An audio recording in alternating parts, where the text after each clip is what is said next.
Programang ito ay rated SPG. Striktong patnubay at gabay ng magulang ang kailangan. Maaaring may masiselang tema, lengguwahe, karahasan, sexual, horror o droga na hindi angkop sa mga bata.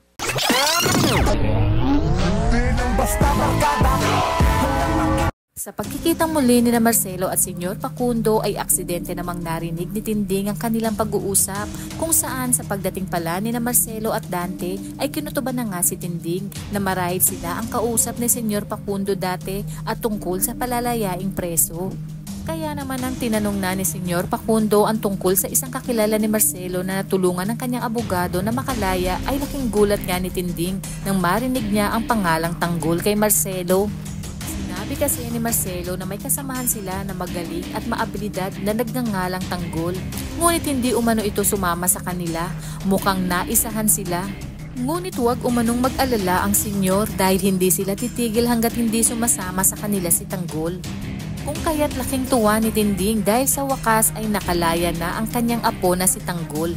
Ngunit may parte sa kanya na baka gamitin lamang ito ni Senyor Facundo sa kanilang negosyo at may hinala nga siya na iligal ang mga negosyo nito dahil masyadong malihim ang pamilya tungkol sa iba nilang mga negosyo. Tiyak umanong mga nganib si Tanggol pag nagkataon at baka tuluyan ng masira ang buhay ng kanyang apo. Iginiit naman ni Noy na sana'y mahanap na ni Marcelo si Tanggol nang sa gayon ay magkita na sila. Hindi kasi sila pinayagan ni Senyora Bettina na lumabas ng mansyon. Sinabi naman ni Tinding na sana nga upang mabantayan nila si Tanggol at magabayan. Sila umano ang magiging mata ni Tanggol sa mansyon at sa oras na malaman nila na gagamitin ni Senyor Facundo si Tanggol na ikakapahamak nito ay siya nga daw mismo ang magbibigay babala kay Tanggol. Dagdag pa ni Tinding na alam niyang hindi susunod si Tanggol lalo na pag iligal ang ipagagawa sa kanya. Sa paglipas sa mga araw nga ay nakatungtong na si Tanggol sa mansyon ng mga kabalyeros sa kauna-unahang pagkakataon at laking gulat niya na makita niya ang kanyang lola Tinding. Hindi naman ipapaalam ni Tinding at Noy na apo nila si Tanggol upang sila ang maging mata ni Tanggol sa mansyon.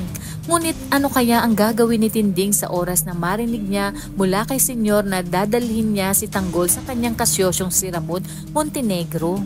Magagawa niya pa kayang pigilan si Tanggol o ito na ang tamang panahon upang malaman ni Tanggol ang katotohanan tungkol sa kanyang pagkatao?